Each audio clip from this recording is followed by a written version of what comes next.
ಸ್ನೇಹಿತರೆ ನಮಸ್ಕಾರ. ಸಂಪೂರ್ಣ ಮಹಾಭಾರತದ ಕಥೆಗಳ ಧ್ವನಿ ಸುರುಳಿಯ ಮುಂದುವರೆದ ಭಾಗದಲ್ಲಿ ಇಂದಿನ ವಿಷಯ ಅರ್ಜುನ ವಿಷಾದ ಯೋಗ. ಅದರ ಮುಂದುವರೆದ ಭಾಗ. ಸ್ನೇಹಿತರೆ, ನೀವು ನನ್ನ ಯೂಟ್ಯೂಬ್ ಚಾನಲ್ ಸಬ್ಸ್ಕ್ರೈಬ್ ಮಾಡಿಕೊಳ್ಳಿ ಹಾಗೂ ನಿಮ್ಮ ಸ್ನೇಹಿತರೊಂದಿಗೂ ಹಂಚಿಕೊಳ್ಳಿ. ಅರ್ಜುನ, ಭಕ್ತಾಗ್ರೇಸರನಾದ ನಿನಗೆ ನನ್ನ ವಿಭೂತಿ ಸತ್ವವನ್ನು ಬೋಧಿಸುತ್ತೇನೆ. ನಾನು ಸಮಸ್ತ ಪ್ರಾಣಿಗಳ ಹೃದಯದಲ್ಲಿರುವ ಆತ್ಮನಾಗಿರುತ್ತೇನೆ. ನಾನು ಆದಿ ಮಧ್ಯಾಂತನಾಗಿರುವೆ. ವೇದಗಳಲ್ಲಿ ನಾನು ಸಾಮವೇದ, ದೇವತೆಗಳಲ್ಲಿ ಇಂದ್ರ, ಇಂದ್ರಿಯಗಳಲ್ಲಿ ಮನಸ್ಸು, ಭೂತಗಳಲ್ಲಿ ಚೈತನ್ಯನಾಗಿರುವೆ. ಏಕಾದಶ ರುದ್ರರಲ್ಲಿ ಶಂಕರ, ಯಕ್ಷರಲ್ಲಿ ಕುಬೇರ, ಅಷ್ಟವಸುಗಳಲ್ಲಿ ಅಗ್ನಿ, ಶಿಖರಗಳಲ್ಲಿ ಮೇರುವಾಗಿರುತ್ತೇನೆ. ಯಜ್ಞಗಳಲ್ಲಿ ಜಪಯಜ್ಞ, ಸ್ಥಾವರಗಳಲ್ಲಿ ಹಿಮಾಲಯ, ವೃಕ್ಷಗಳಲ್ಲಿ ಅಶ್ವತ್ಥ, ದೇವ ಋಷಿಗಳಲ್ಲಿ ನಾರದನಾಗಿದ್ದೇನೆ. ನಾಗಗಳಲ್ಲಿ ಅನಂತ, ಸರ್ಪಗಳಲ್ಲಿ ವಾಸುಕಿಯಾಗಿದ್ದೇನೆ. ಛಂದಸ್ಸುಗಳಲ್ಲಿ ಗಾಯತ್ರಿ, ಮುನಿಗಳಲ್ಲಿ ವ್ಯಾಸನಾಗಿದ್ದೇನೆ. ಮಾಸಗಳಲ್ಲಿ ಮಾರ್ಗಶಿರ್ಷ, ಋತುಗಳಲ್ಲಿ ವಸಂತ ಋತುವಾಗಿದ್ದೇನೆ. ಧನಂಜಯನು ಭಗವಂತನಲ್ಲಿ ಪುನಃ ಅರಿಕೆ ಮಾಡಿಕೊಂಡನು. ಭಗವನ್, ನನ್ನನ್ನು ಅಂಟಿಕೊಂಡಿರುವ ಬಂಧು ಮೋಹವು ನಾಶವಾಯಿತು. ನಿನ್ನ ಮಹದಾದ ಐಶ್ವರ್ಯ ರೂಪವನ್ನು ನೋಡಲಿಚ್ಛಿಸುತ್ತೇನೆ. ಆಗ ಶ್ರೀಕೃಷ್ಣನು ಕರುಣಾದೃಷ್ಟಿಯನ್ನು ಬೀರಿ ತನ್ನ ಅಸಂಖ್ಯಾತ ರೂಪಗಳನ್ನು ಕೌಂತೆಯನಿಗೆ ದರ್ಶಿಸಿದನು. ಋಷಿಕೇಶನಿಂದ ದಿವ್ಯವಾದ ನೇತ್ರಗಳು ಗುಡಾಕೇಶನಿಗೆ ಅನುಗ್ರಹಿಸಲ್ಪಟ್ಟಿದ್ದುದರಿಂದ ಭಗವಂತನ ಅತಿಶಯ ರೂಪವನ್ನು ವೀಕ್ಷಿಸಿದನು. ಹುಟ್ಟು ಕುರುಡನಾದ ಧೃತರಾಷ್ಟ್ರನಿಗೆ ಸಂಜಯನು ವಿವರಿಸಿದನು. ಭೂಪತಿ, ಅರ್ಜುನನ ಅಪೇಕ್ಷೆಯಂತೆ ಭಗವಂತನು ತನ್ನ ವಿಶ್ವರೂಪವನ್ನು ದರ್ಶನ ಮಾಡಿಸಿದನು. ಅನೇಕ ನೇತ್ರಗಳು, ಅದ್ಭುತ ದೃಶ್ಯಗಳಿರುವ ದಿವ್ಯಾಭರಣಗಳಿಂದ ಅಲಂಕೃತವಾದ ಆಯುಧಗಳಿಂದ ಕೂಡಿದ ರೂಪವನ್ನು ಮುರಹರನ್ನು ತೋರಿಸಿದನು. ಮಧುಸೂದನನು ದಿವ್ಯವಾದ ಮಾಲೆಗಳನ್ನು, ಪೀತಾಂಬರವನ್ನು ಧರಿಸಿದ್ದನು. ಪರಿಮಳಯುತನಾಗಿ ಗಂಧಾನುಲಿಪ್ತನಾದ ದೇವನು ಸರ್ವಾಶ್ವರ್ಯಮಯನಾಗಿ ಅನಂತನು ವಿಶ್ವತೋಮುಖನಾಗಿಯೂ ಕಂಗೊಳಿಸಿದನು.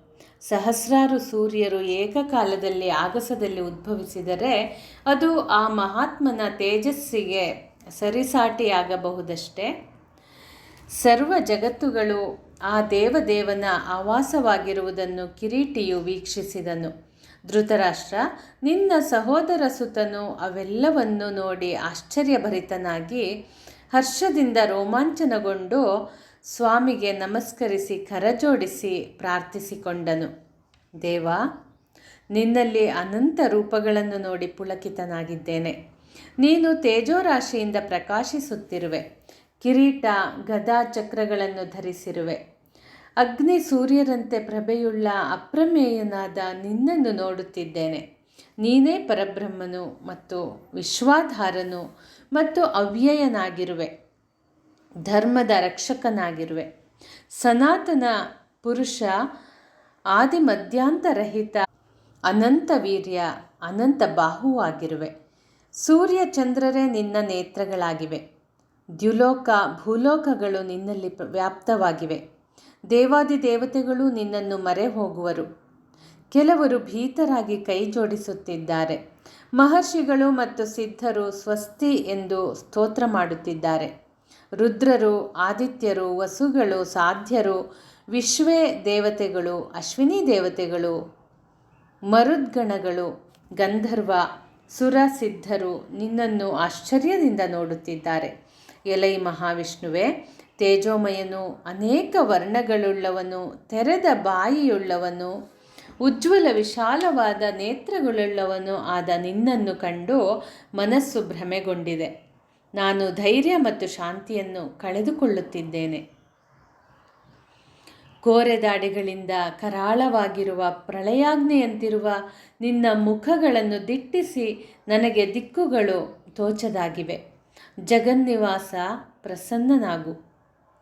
ಧೃತರಾಷ್ಟ್ರನ ಈ ಸಮಸ್ತ ಪುತ್ರರು ಮತ್ತು ಭೀಷ್ಮ, ದ್ರೋಣ, ಕರ್ಣಾದಿ ಮುಖ್ಯರು ಸರ್ವಯೋಧರು ಕೋರೆದಾಡೆಗಳಿರುವ ಕರಾಳವಾದ ನಿನ್ನ ಭಯಂಕರವಾದ ಬಾಯಿಯೊಳಗೆ ಪ್ರವೇಶಿಸುತ್ತಿರುವರು. ನಿನ್ನ ಹಲ್ಲಿನ ಸಂದುಗಳಲ್ಲಿ ಸಿಕ್ಕಿಕೊಂಡು ಆ ತಲೆಗಳು ಪುಡಿಯಾಗಿವೆ. ವಿಪುಲ ಜಲಪ್ರವಾಹಗಳು ಸಮುದ್ರಾಭಿಮುಖವಾಗಿ ಹರಿಯುವಂತೆ ಸರ್ವ ನರವೀರರು ನಿನ್ನ ಬಾಯಿಯನ್ನು ಪ್ರವೇಶಿಸುತ್ತಿದ್ದಾರೆ. ಪತಂಗಗಳು ಉರಿಯುವ ಜ್ವಾಲೆಗೆ ಬಲಿಯಾಗುವಂತೆ ತಮ್ಮ ನಾಶವನ್ನು ಮಾಡಿಕೊಳ್ಳುತ್ತಿದ್ದಾರೆ. ಭಗವನ್, ನೀನು ಎಲ್ಲ ಲೋಕಗಳನ್ನು ನುಂಗಿ ಚಪ್ಪರಿಸುತ್ತಿರುವೆ. ನಿನ್ನ ಉಗ್ರ ಕಾಂತಿ ತೇಜಸ್ಸು ಜಗತ್ತೆಲ್ಲ ತಪ್ಪಿಸುತ್ತದೆ. ದೇವ, ಪ್ರಸನ್ನನಾಗು. ಉಗ್ರರೂಪವಾದ ನೀನು ಯಾರು? ನಿನ್ನನ್ನು ತಿಳಿಯಲು ಪರಿತಪಿಸುತ್ತಿದ್ದೇನೆ. ನಿನ್ನ ಪ್ರವೃತ್ತಿಯನ್ನು ಅರಿಯೆನು. ಶ್ರೀಕೃಷ್ಣನು ಅರ್ಜುನನನ್ನು ಕುರಿತು ಪುನಃ ಉಪದೇಶಿಸಿದನು.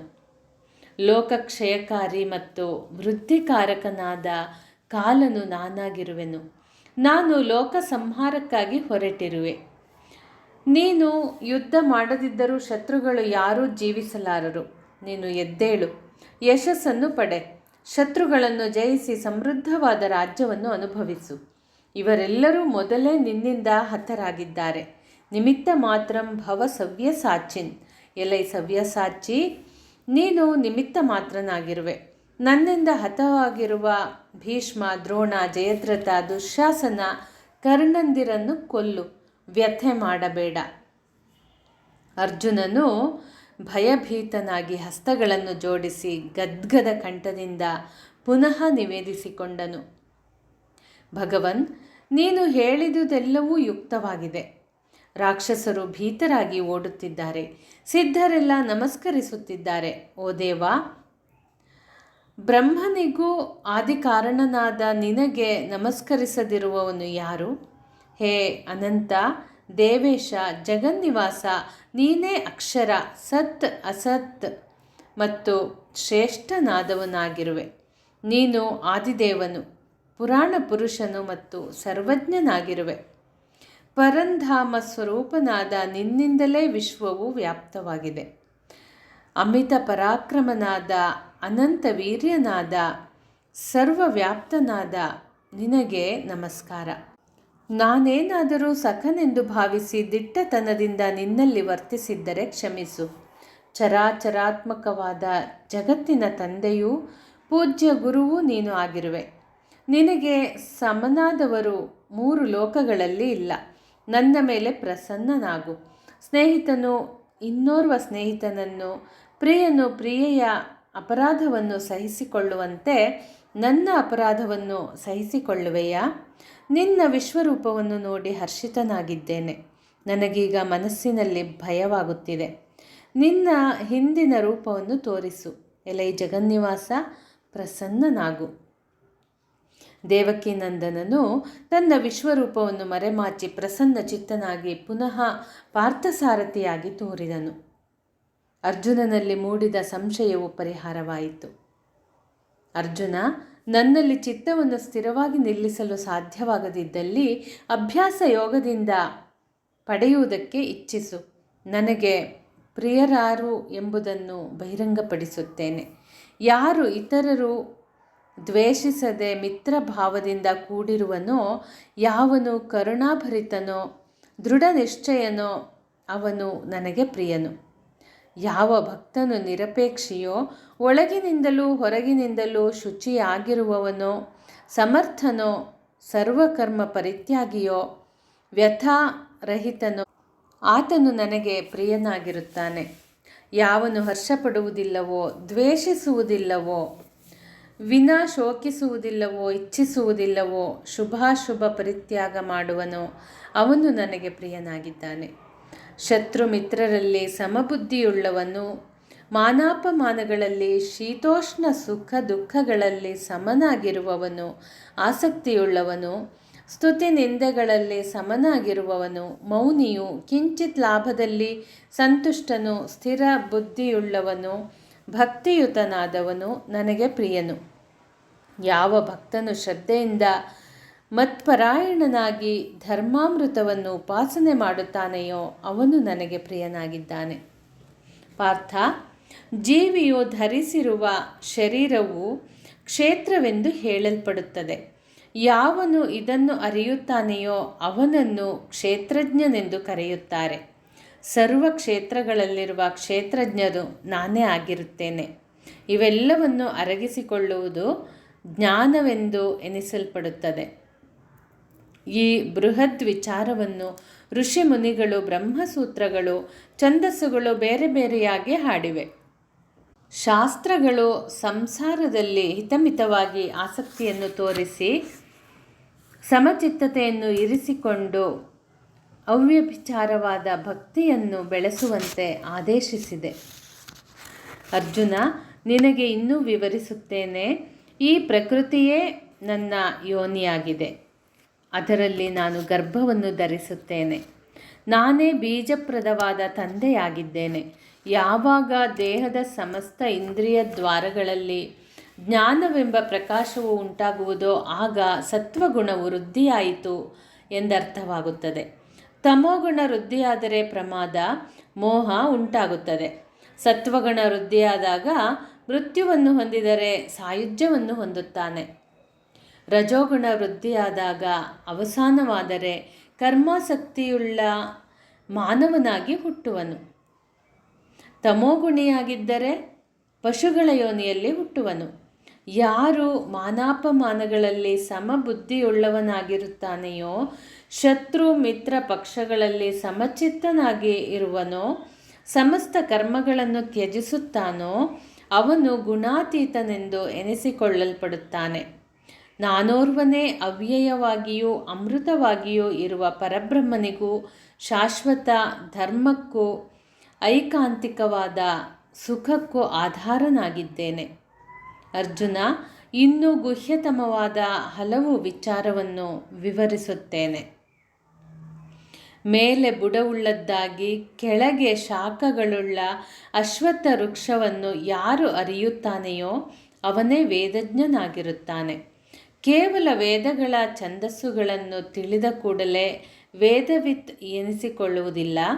ಸಾಂಕೇತಿಕವಾದ ಈ ಅಶ್ವತ್ಥ ವೃಕ್ಷಕ್ಕೆ ವಿಷಯಗಳೆಂಬ ಚಿಗುರುಗಳಿವೆ. ಶಾಖೆಗಳು ಕೆಳ ಮತ್ತು ಮೇಲ್ಮುಖವಾಗಿವೆ. ಈ ಲೋಕದಲ್ಲಿ ಕರ್ಮ ಸಂಬಂಧವುಳ್ಳ ಬೇರುಗಳು ಕೆಳಗಡೆ ಹರಡಿವೆ. ಚೆನ್ನಾಗಿ ಬೇರೂರಿದ ಈ ಸಂಸಾರವೆಂಬ ಅಶ್ವತ್ಥವನ್ನು ಅಸಂಗ ಶಸ್ತ್ರದಿಂದ ಕತ್ತರಿಸಿ ನಂತರ ಮೋಕ್ಷ ಪದವನ್ನು ಪಡೆಯಲು ಪ್ರಯತ್ನಿಸಬಹುದು. ಆ ಪರಬ್ರಹ್ಮನನ್ನು ಸೂರ್ಯನಾಗಲಿ ಚಂದ್ರನಾಗಲಿ ಅಗ್ನಿಯಾಗಲಿ ಬೆಳಗುವುದಿಲ್ಲ. ಈ ಜೀವನು ಶ್ರೋತ್ರೇಂದ್ರಿಯ, ಚಕ್ಷುರೇಂದ್ರಿಯ, ತ್ವಗೀಂದ್ರಿಯ, ರಸನೇಂದ್ರಿಯ, ಪ್ರಾಣೇಂದ್ರಿಯ ಮತ್ತು ಮನಸ್ಸು ಇವುಗಳನ್ನು ಆಶ್ರಯಿಸಿ ವಿಷಯ ಸುಖವನ್ನು ಅನುಭವಿಸುತ್ತಾನೆ. ಪ್ರಯತ್ನ ಮಾಡುತ್ತಿರುವ ಯೋಗಿಗಳು ಪರಮಾತ್ಮನು ತಮ್ಮೊಳಗೆ ಇರುವನೆಂದು ಭಾವಿಸುತ್ತಾರೆ ಮತ್ತು ಲೌಕಿಕ ಸುಖ ಭೋಗಗಳನ್ನು ತಮ್ಮ ನಿಯಂತ್ರಣದಲ್ಲಿ ಇಟ್ಟುಕೊಳ್ಳುತ್ತಾರೆ. ಅವಿವೇಕಿಗಳು ಎಂದಿಗೂ ಆತ್ಮ ಸಾಕ್ಷಾತ್ಕಾರವನ್ನು ಮಾಡಿಕೊಳ್ಳಲಾರರು. ನಾನು ಭೂಮಿಯನ್ನು ಪ್ರವೇಶಿಸಿ ಓಜಸ್ಸಿನಿಂದ ಧರಿಸುತ್ತೇನೆ. ರಸಸ್ವರೂಪನಾದ ಚಂದ್ರನಾಗಿ ಎಲ್ಲ ವನಸ್ಪತಿಗಳನ್ನು ಪೋಷಿಸುತ್ತೇನೆ. ನಾನು ಜಠರಾಗ್ನಿ ರೂಪದಿಂದ ಪ್ರಾಣಿಗಳ ಶರೀರವನ್ನು ಆಶ್ರಯಿಸುತ್ತೇನೆ. ಪ್ರಾಣಸ್ವರೂಪನಾದ ನಾನು ಜಗಿಯುವುದು, ಕುಡಿಯುವುದು, ಹೀರಿಕೊಳ್ಳುವುದು, ನೆಕ್ಕುವುದು ಎಂಬ ಈ 4 ವಿಧದಲ್ಲಿ ಆಹಾರವನ್ನು ಜೀರ್ಣ ಮಾಡಿಕೊಳ್ಳುತ್ತೇನೆ. ಎಲ್ಲರ ಹೃದಯದಲ್ಲಿಯೂ ವಾಸವಾಗಿದ್ದೇನೆ. ವೇದಗಳಿಂದ ತಿಳಿಯಲ್ಪಡತಕ್ಕವನಾಗಿರುತ್ತೇನೆ. ವೇದಾಂತವನ್ನು ರಚಿಸಿದರೂ ವೇದವನ್ನು ಅರ್ಥವಿಸಿಕೊಂಡವನು ನಾನೇ ಆಗಿರುತ್ತೇನೆ. ಈ ಲೋಕದಲ್ಲಿ ಸರ್ವ ಪ್ರಾಣಿಗಳು ಕ್ಷರರಾಗಿದ್ದಾರೆ. ಲಕ್ಷ್ಮೀದೇವಿಯೇ ಅಕ್ಷರ ಸ್ವರೂಪಳಾಗಿದ್ದಾಳೆ. ನಾನು ಸರ್ವಕಾಲದಲ್ಲಿಯೂ ಇದ್ದು ಕೂಟಸ್ಥನೆನಿಸಿಕೊಂಡಿದ್ದೇನೆ. ಪುರುಷೋತ್ತಮನಾಗಿ 3 ಲೋಕಗಳನ್ನು ಧರಿಸಿದ್ದೇನೆ. ಅಪೌರುಷವಾದ ವೇದಗಳಲ್ಲಿ ಪುರುಷೋತ್ತಮನಾಗಿ ಪ್ರಸಿದ್ಧನಾಗಿದ್ದೇನೆ. ಯಾವನು ಸಮ್ಮೂಢನಾಗದೆ ನನ್ನನ್ನು ಪುರುಷೋತ್ತಮನಾಗಿ ಅರಿಯುವನೋ ಆ ಸರ್ವಜ್ಞನು ನನ್ನನ್ನು ಸರ್ವಭಾವದಿಂದ ಭಜಿಸುತ್ತಾನೆ.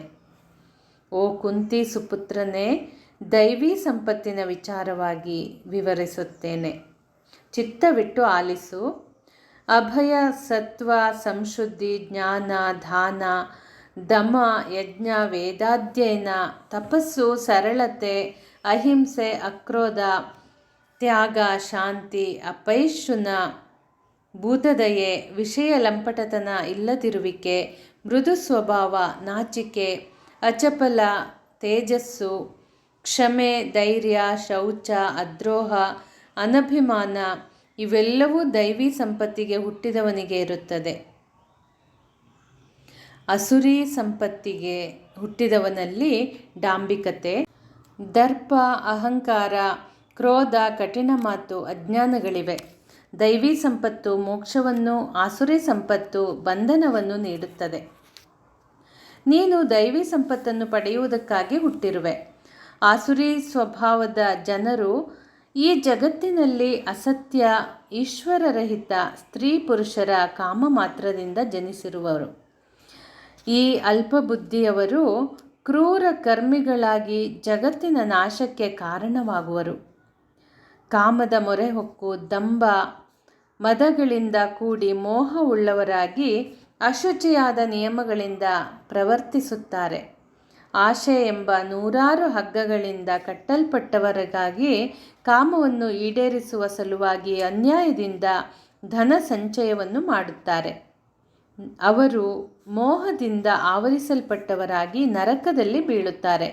ಅಹಂಕಾರ, ಬಲ, ದರ್ಪ, ಕಾಮ, ಕ್ರೋಧಗಳಿಂದ ನನ್ನನ್ನು ದ್ವೇಷಿಸಿ ಅಸೂಯೆಯನ್ನು ಬೆಳೆಸುತ್ತಾರೆ.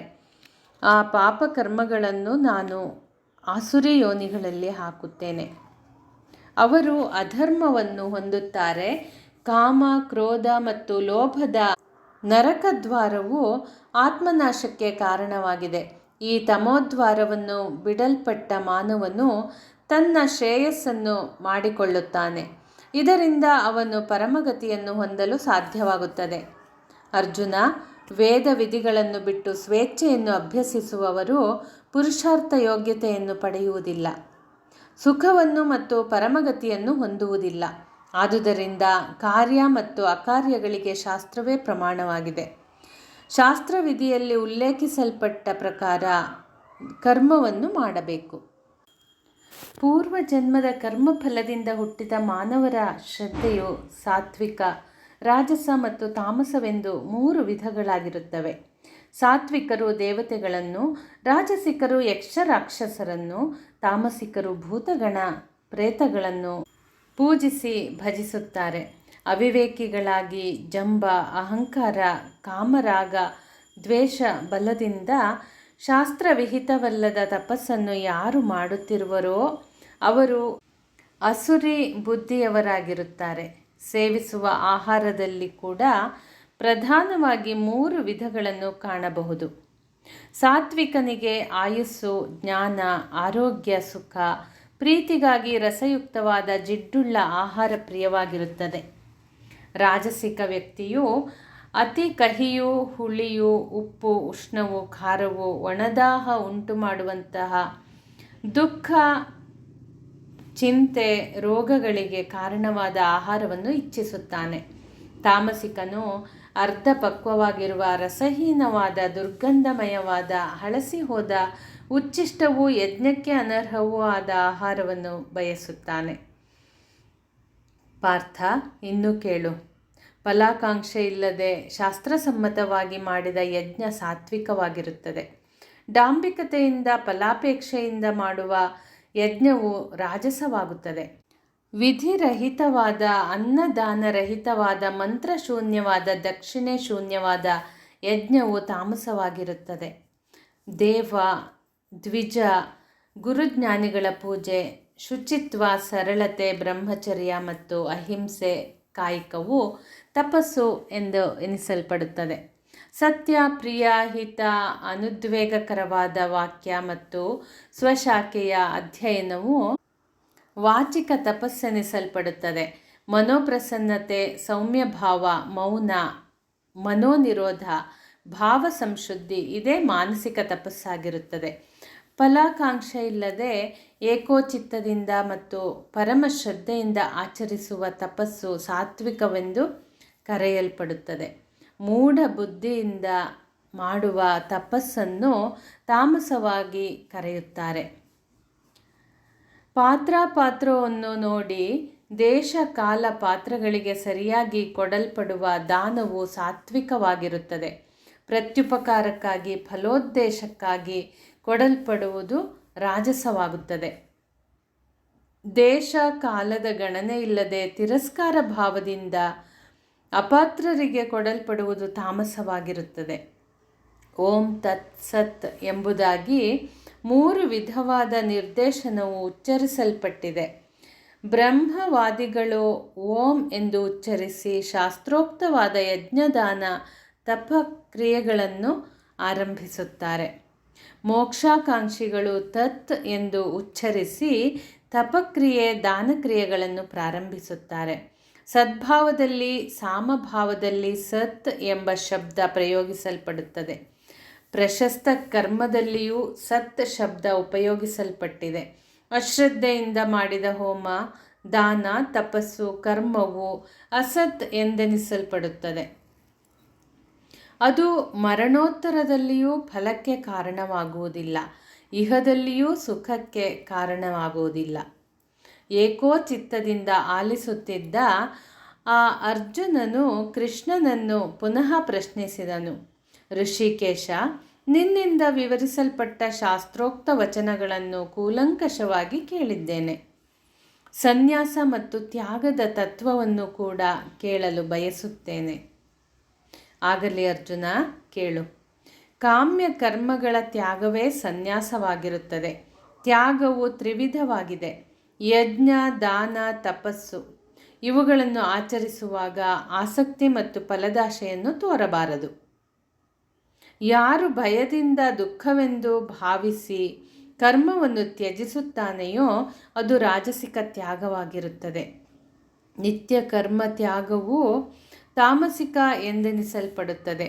ಕರ್ತವ್ಯ ದೃಷ್ಟಿಯಿಂದ ಆಸಕ್ತಿ ಮತ್ತು ಫಲದಾಸೆಯನ್ನು ಬಿಟ್ಟು ಮಾಡಿದರೆ ಅದು ಸಾತ್ವಿಕವಾಗುತ್ತದೆ. ಯಾವನಿಗೆ ನಾನು ಕರ್ತೃ ಎಂಬ ಭಾವ ಇರುವುದಿಲ್ಲವೋ, ಯಾವನ ಬುದ್ಧಿಯು ಆಲಿಪ್ತವಾಗುವುದಿಲ್ಲವೋ ಅವನು ಕೊಂದರೂ ಕೊಲ್ಲುವುದಿಲ್ಲ, ಕರ್ಮದಲ್ಲಿ ಬಂಧಿಸಲ್ಪಡುವುದಿಲ್ಲ. ಅರ್ಜುನ, ಪ್ರವೃತ್ತಿ ನಿವೃತ್ತಿಗಳನ್ನು, ಕಾರ್ಯಗಳನ್ನು, ಭಯಗಳನ್ನು, ಬಂಧ ಮೋಕ್ಷಗಳನ್ನು ಯಾವುದು ಅರಿಯುವುದೋ ಆ ಬುದ್ಧಿಯು ಸಾತ್ವಿಕ ಎಂದೆನಿಸಲ್ಪಡುತ್ತದೆ. ಯಾವುದರಿಂದ ಯಥಾರ್ಥವಾಗಿ ತಿಳಿಯಲಾಗದೋ ಅದು ರಾಜಸಿಕವಾಗಿರುತ್ತದೆ. ಅಧರ್ಮವನ್ನು ಧರ್ಮವನ್ನಾಗಿ ಭಾವಿಸುವುದು, ಸರ್ವಾರ್ಥಗಳನ್ನು ವಿರೋಧವಾಗಿ ಗ್ರಹಿಸುವುದು ತಾಮಸಿಕವಾಗುತ್ತದೆ. ಪಾರ್ಥ, ಸುಖದಲ್ಲಿಯೂ ವ್ಯತ್ಯಾಸ, ವೈವಿಧ್ಯತೆ ಇದೆ. ಯಾವ ಸುಖವು ಮೊದಲು ಅಮೃತ ಸದೃಶವಾಗಿ ಕೊನೆಯಲ್ಲಿ ವಿಷದಂತೆ ಇರುವುದೋ ಆ ಸುಖವು ರಾಜಸಿಕವಾಗಿರುತ್ತದೆ. ಯಾವ ಸುಖವು ಪ್ರಾರಂಭದಲ್ಲಿ ಮತ್ತು ಕೊನೆಯಲ್ಲಿ ಮೋಹಕವಾಗಿರುತ್ತದೆಯೋ ಅದು ತಾಮಸವಾಗಿರುತ್ತದೆ. ಇದರಿಂದ ಮುಕ್ತರಾದವರು ಯಾರೂ ಇಲ್ಲ. ಬ್ರಾಹ್ಮಣನಿಗೆ ಶಮ, ದಮ, ತಪಸ್ಸು, ಶೌಚ, ಕ್ಷಮೆ, ಸರಳತ್ವ, ಜ್ಞಾನ, ಅನುಭವ ಮತ್ತು ಆಸ್ತಿಕ ಭಾವ ಇವು ಸ್ವಭಾವದಿಂದ ಉಂಟಾಗುವ ಕರ್ಮವಾಗಿದೆ. ಶೌರ್ಯ, ತೇಜಸ್ಸು, ಧೃತಿ, ಕಾರ್ಯದಕ್ಷತೆ, ಯುದ್ಧದಲ್ಲಿ ಪಲಾಯನ ಮಾಡದೇ ಇರುವುದು, ದಾನ, ಪ್ರಭುತ್ವ ಇವು ಕ್ಷತ್ರಿಯ ಸ್ವಭಾವ ಕರ್ಮವಾಗಿರುತ್ತದೆ. ಗೋರಕ್ಷಣೆ ಮತ್ತು ವಾಣಿಜ್ಯ ವೈಶ್ಯನ ಕರ್ಮ ಸ್ವಭಾವವಾಗಿರುತ್ತದೆ. ಪರಿಚರ್ಯ ರೂಪವಾದ ಕರ್ಮ ಶೂದ್ರನ ಕರ್ಮ ಸ್ವಭಾವವಾಗಿರುತ್ತದೆ. ಸ್ವಧರ್ಮದಿಂದ ಸಿದ್ಧಿ ದೊರೆಯುತ್ತದೆ. ಪರಧರ್ಮಕ್ಕಿಂತಲೂ ಸ್ವಧರ್ಮವೇ ಶ್ರೇಯಸ್ಕರವಾಗಿದೆ. ಇದನ್ನು ಅನುಸರಿಸಿದರೆ ಪಾಪವನ್ನು ಹೊಂದುವುದಿಲ್ಲ. ಹೊಗೆಯಿಂದ ಬೆಂಕಿಯು ಆವರಿಸಲ್ಪಟ್ಟಂತೆ ಕರ್ಮದಲ್ಲಿ ದೋಷಗಳಿದ್ದರೂ ತ್ಯಜಿಸಬಾರದು. ಬ್ರಹ್ಮ ಭಾವವನ್ನು ಹೊಂದಿದವನು ಪ್ರಸನ್ನಾತ್ಮನಾದವನು ಶೋಕಿಸುವುದಿಲ್ಲ, ಯಾವುದನ್ನು ಬಯಸುವುದಿಲ್ಲ. ಸರ್ವಜೀವಿಗಳಲ್ಲಿಯೂ ಸಮಭಾವವನ್ನು ತೋರಿ ನನ್ನಲ್ಲಿ ಪರಮಭಕ್ತಿಯನ್ನು ಇಟ್ಟಿರುತ್ತಾನೆ. ನನ್ನನ್ನೇ ಆಶ್ರಯಿಸಿದವನು ಸಕಲ ಕರ್ಮಗಳನ್ನು ಮಾಡುತ್ತಿದ್ದರೂ ನನ್ನ ಅನುಗ್ರಹದಿಂದ ಶಾಶ್ವತವೂ ಅವ್ಯಯವೂ ಆದ ಪದವನ್ನು ಹೊಂದುತ್ತಾನೆ. ಬುದ್ಧಿಯಿಂದ ಮತ್ತು ಭಕ್ತಿಯಿಂದ ಸರ್ವ ಕರ್ಮಗಳನ್ನು ನನ್ನಲ್ಲಿ ಸಮರ್ಪಿಸು. ನನ್ನಲ್ಲೇ ಚಿತ್ತವನ್ನಿಡು. ಆಗ ದುರ್ಗಮವಾದ ಸಕಲ ಕಷ್ಟಗಳನ್ನು ದಾಟುವೆ. ಅಹಂಕಾರದಿಂದ ಉಪೇಕ್ಷಿಸಿದರೆ ನಾಶವಾಗುತ್ತೀಯ. ಯುದ್ಧ ಮಾಡುವುದಿಲ್ಲವೆಂದು ನಿಶ್ಚಯಿಸಿದರೆ ಅದು ವ್ಯರ್ಥ. ಎಲೈ ಅರ್ಜುನ, ಸರ್ವ ಪ್ರಾಣಿಗಳನ್ನು ಯಂತ್ರಾರೂಢವಾಗಿರುವ ಬೊಂಬೆಗಳಂತೆ ಭಗವಂತನು ಆಡಿಸುತ್ತಾನೆ. ಈಶ್ವರನು ಸರ್ವ ಜೀವಿಗಳ ಹೃದಯ ಪ್ರದೇಶದಲ್ಲಿ ನೆಲೆಸಿರುತ್ತಾನೆ. ಈಶ್ವರ ಸರ್ವಭೂತಾನಾಂ ಹೃದ್ದೇಶೇರ್ಜುನ ತಿಷ್ಠತಿ. ಭ್ರಾಮಯನ್ ಸರ್ವಭೂತಾನಿ ಯಂತ್ರಾರೂಢಾನಿ ಮಾಯೆಯ. ಈಶ್ವರನನ್ನು ಶರಣು ಹೋಗು. ಅವನ ಅನುಗ್ರಹದಿಂದ ಪರಮಶಾಂತಿಯನ್ನು, ಶಾಶ್ವತವಾದ ಸ್ಥಾನವನ್ನು ಹೊಂದುವೆ. ಗುಹ್ಯಕ್ಕಿಂತಲೂ ಗುಹ್ಯತರವಾದ ಜ್ಞಾನವು ನನ್ನಿಂದ ನಿನಗೆ ಉಪದೇಶಿಸಲ್ಪಟ್ಟಿದೆ. ಇನ್ನು ನೀನು ವಿಮರ್ಶೆ ಮಾಡಿ ಹೇಗೆ ಇಚ್ಛಿಸುವೆಯೋ ಹಾಗೆ ಮಾಡು. ಯಥೇಚ್ಛಸಿ ತಥಾಕುರು. ನನ್ನಲ್ಲಿಯೇ ಮನಸ್ಸುಳ್ಳವನಾಗಿ ನನ್ನ ಭಕ್ತನಾಗು. ನನ್ನನ್ನೇ ಆರಾಧಿಸು. ನನಗೆ ನಮಸ್ಕರಿಸು. ಸತ್ಯ ಪ್ರತಿಜ್ಞೆಯಂತೆ ನೀನು ನನಗೆ ಪ್ರಿಯನಾಗಿರುವೆ. ಅರ್ಜುನ, ಸರ್ವಧರ್ಮಗಳನ್ನು ಪರಿತ್ಯಾಗ ಮಾಡಿ ನನ್ನನ್ನೇ ಶರಣು ಹೊಂದು. ನಾನು ನಿನ್ನನ್ನು ಸರ್ವ ಪಾಪಗಳಿಂದ ಬಿಡಿಸುತ್ತೇನೆ, ಶೋಕಿಸಬೇಡ. ಸರ್ವಧರ್ಮಾನ್ ಪರಿತ್ಯಜ್ಯ ಮಾಮೇಕಂ ಶರಣಂ ವ್ರಜ. ಅಹಂ ತ್ವಾಂ ಸರ್ವ ಪಾಪೇಭ್ಯೋ ಮೋಕ್ಷಯಿಷ್ಯಾಮಿ ಮಾ ಶುಚಃ. ಯಾವನು ನಮ್ಮ ಈ ಸಂವಾದ ರೂಪವಾದ ಗುಹ್ಯತಮ ಶಾಸ್ತ್ರವನ್ನು ಭಕ್ತರಿಗೆ ನಿರೂಪಿಸುತ್ತಾನೆಯೋ ಅವನು ನನ್ನನ್ನೇ ಹೊಂದುತ್ತಾನೆ. ಅವನೇ ನನಗೆ ಪ್ರಿಯನು. ಭೂಮಿಯಲ್ಲಿ ಅವನಿಗಿಂತ ನನಗೆ ಪ್ರಿಯಕರನಾದವನು ಬೇರೆ ಇಲ್ಲ. ಶ್ರದ್ಧಾವಂತನು ಪುಣ್ಯ ಕರ್ಮಗಳಿಗೆ ಸಿಗಬಹುದಾದ ಲೋಕವನ್ನು ಹೊಂದುವನು. ಅರ್ಜುನ, ನೀನು ಏಕಾಗ್ರ ಚಿತ್ತದಿಂದ ಕೇಳಿರುವೆ. ಅಜ್ಞಾನದಿಂದ ಉಂಟಾದ ಮೋಹ ಈಗ ನಾಶವಾಯಿತೆ. ಪಾರ್ಥನು ಕೈ ಮುಗಿದು ಪ್ರಾರ್ಥಿಸಿಕೊಂಡನು. ಎಲೈ ಅಚ್ಯುತ, ನನ್ನ ವೃಥಾ ಮೋಹವು ನಷ್ಟವಾಯಿತು.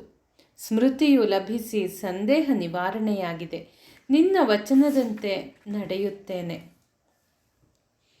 ಸಂಜಯನು ಧೃತರಾಷ್ಟ್ರನ ಮುಖವನ್ನು ನೋಡಿ, ಮಹಾರಾಜ, ಕೇಶವಾರ್ಜುನರ ಈ ಅದ್ಭುತವಾದ ಪುಣ್ಯವಾದ ಸಂವಾದವನ್ನು ನೆನೆದು ಸಂತಸವಾಗುತ್ತಿದೆ. ಅತ್ಯದ್ಭುತವಾದ ಈ ವಿಶ್ವರೂಪವನ್ನು ಸ್ಮರಿಸಿ ಮಹಾವಿಸ್ಮಯವಾಗುತ್ತಿದೆ. ಎಲ್ಲಿ ಯೋಗೇಶ್ವರನಾದ ಶ್ರೀಕೃಷ್ಣನಿರುವನೋ, ಎಲ್ಲಿ ಧನುರ್ಧಾರಿಯಾದ ಪಾರ್ಥನಿರುವನೋ, ಅಲ್ಲಿ ವಿಜಯ, ಐಶ್ವರ್ಯ, ಶಾಶ್ವತವಾದ ರೀತಿ, ನೀತಿ, ವಿವೇಕ ಇರುತ್ತದೆ. ಯತ್ರ ಯೋಗೇಶ್ವರ ಕೃಷ್ಣೋ ಯತ್ರ ಪಾರ್ಥೋ ಧನುರ್ಧರಃ ತತ್ರ ಶ್ರೀ ವಿಜಯೋ ಭೂತಿ ಧ್ರುವಾನೇ ತಿರ್ಮಮ. ಪಾರ್ಥನು ತನ್ನ ಮನಸ್ಸಿನ ಶಂಕೆಗಳನ್ನು ತೊರೆದು ಹರ್ಷಚಿತ್ತನಾಗಿ ಸಂಗ್ರಾಮಕ್ಕೆ ಅನುವಾದನು. ಧರ್ಮ ಭೀರುವಾದ ಯುಧಿಷ್ಠಿರನು ತನ್ನ ತಮ್ಮಂದಿರ ಸಂಗಡ ಶ್ರೀಕೃಷ್ಣರೊಡನೆ ನೇರವಾಗಿ ಭೀಷ್ಮನಲ್ಲಿಗೆ ತೆರಳಿದನು. ಪಾಂಡವ ಸೈನ್ಯದವರಿಗೆ ಮತ್ತು ಕೌರವರಿಗೆ ಯಾಕೆ ಪಾಂಡವರು ಪಿತಾಮಹರಲ್ಲಿಗೆ ತೆರಳಿದರು ಎನ್ನುವುದು ಮನವರಿಕೆಯಾಗಲಿಲ್ಲ. ಇನ್ನೇನು ಅರೆಕ್ಷಣದಲ್ಲಿ ಕದನ ಪ್ರಾರಂಭವಾಗಲಿರುವ ಆ ಸಮಯದಲ್ಲಿ ಪಾಂಡವರು ಭೀಷ್ಮರಿಗೆ ಶರಣು ಬರುತ್ತಿದ್ದಾರೆ ಎಂದು ಪರಿಹಾಸ್ಯ ಮಾಡಿದರು. ಕೆಲವರು ಧರ್ಮರಾಯನಿಗೆ ಧಿಕ್ಕಾರ ಧಿಕ್ಕಾರ ಎಂಬ ಘೋಷಣೆಯನ್ನು ಗೈದರು. ಕೌರವರು ನಕ್ಕು ನಲಿದರು. ಸ್ನೇಹಿತರೆ, ಮತ್ತೆ ಮುಂದಿನ ಸಂಚಿಕೆಯಲ್ಲಿ ಮುಂದುವರೆಸೋಣ. ಧನ್ಯವಾದಗಳು.